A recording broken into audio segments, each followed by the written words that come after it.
बात कर लेते हैं देश की सियासत की, जहां संसद में अविश्वास प्रस्ताव गिरने के बाद विपक्ष मोदी सरकार के खिलाफ एक नया नैरेटिव तैयार करने में जुटा है और इसका बहाना बना है कांग्रेस नेता अधीर रंजन चौधरी का लोकसभा से निलंबन।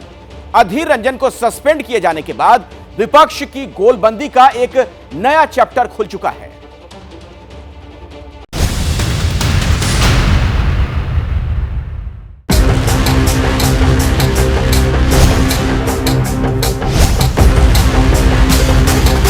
भाई आपकी पार्टी ने आपका नंबर ही बोलने में नहीं रखा है, क्या खड़े हो कर बोलते हो?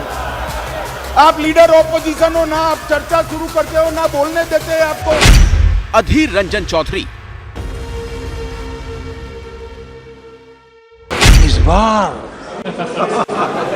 अधीर बाबू को क्या हाल हो गया, उनकी पार्टी ने उन्हें बोलने का मौका नहीं दिया।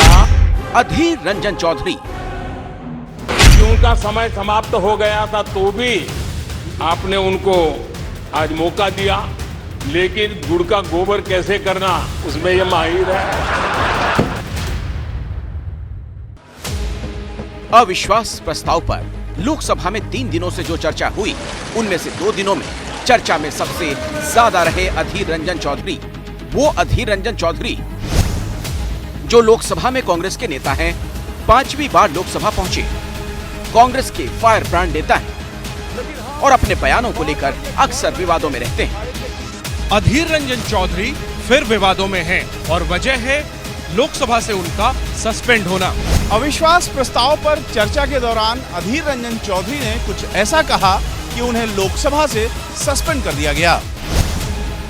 अधीर सदन से तब तक निलंबित रहेंगे जब तक विशेषाधिकार समिति उनके खिलाफ अपनी रिपोर्ट पेश नहीं कर देती। सदन से अधीर रंजन चौधरी के बयान का विवादित हिस्सा भी हटा दिया गया।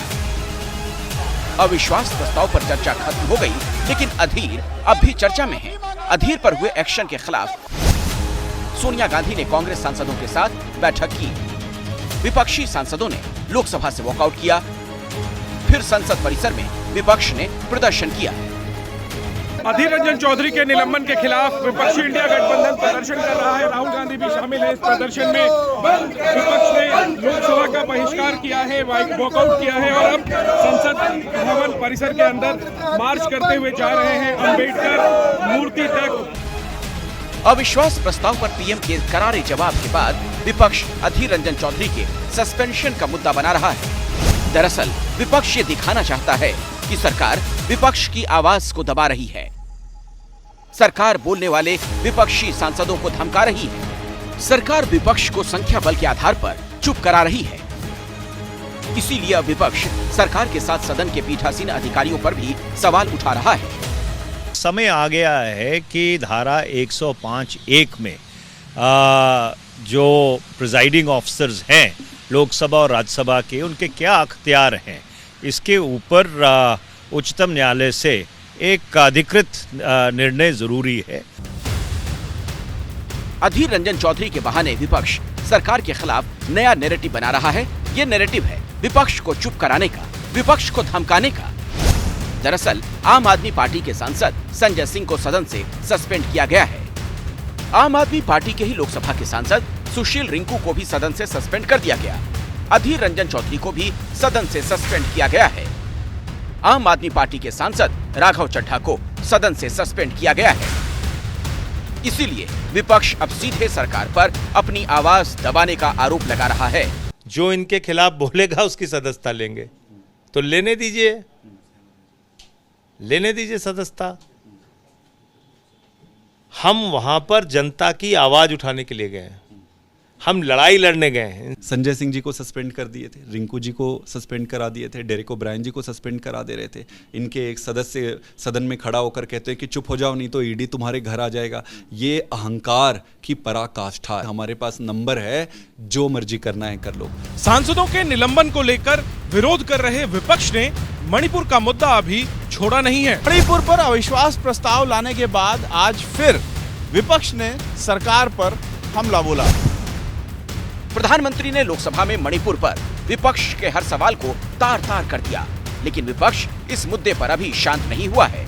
आज फिर राहुल गांधी ने मणिपुर का मुद्दा उठाया और सरकार को घेरने का प्रयास किया। हिंदुस्तान की हत्या मणिपुर में बीजेपी ने कर दी है। और जब मैंने कल प्रधानमंत्री को देखा हंसते हुए, मजाक उड़ाते हुए, मैं समझ नहीं पा रहा था कि हिंदुस्तान का प्रधानमंत्री इस प्रकार से कैसे बोल सकता है। जो मणिपुर में हो रहा है, हिंदुस्तान की सेना उसको 2 दिन में रोक सकती है, 3 दिन नहीं लगेंगे। अगर हिंदुस्तान की आर्मी को कहा गया कि यह तमाशा बंद करो, 2 दिन में यह तमाशा ड्रामा बंद हो जाएगा। प्रधानमंत्री मणिपुर को जलाना चाहते हैं, आग बुझाना नहीं चाहते हैं। हंगामा, सवाल और विवाद के बीच संसद का मॉनसून सत्र समाप्त हो गया। संसद के इस सत्र के पहले दिन से मणिपुर हिंसा को लेकर हंगामा होता रहा। इसी मुद्दे पर अविश्वास प्रस्ताव भी आया, लेकिन विपक्ष मणिपुर हिंसा को लेकर सरकार के रुख से अभी भी संतुष्ट नहीं है। सभी पार्टियां अब चुनावी मोड में हैं, इसीलिए अब मणिपुर पर बयानबाजी, रैलियों और चुनावी सभाओं में सुनाई देगी। पत्रकारिता कोई इमोशन नहीं है, ना अपना कोई ज्ञान देना है और ना कोई विचार थोपना है। पत्रकारिता क्या है? पत्रकारिता का मतलब है सही जानकारी इकट्ठा करना और तथ्य बताना। पत्रकारिता आज जितने महत्वपूर्ण दौर में है, शायद पहले नहीं थी। इस दौर से निकलने के लिए सिर्फ सच दिखाने की जरूरत है, वो सच जो आपके हित को आगे रखे। इसलिए अब रात 9 बजे प्राइम टाइम नहीं होगा, ये आपका टाइम है। जगविंदर पटियाल के साथ देखिए पब्लिक इंटरेस्ट, सोमवार से शुक्रवार रात 9 बजे सिर्फ एबीपी न्यूज पर। एबीपी न्यूज आपको रखे आगे।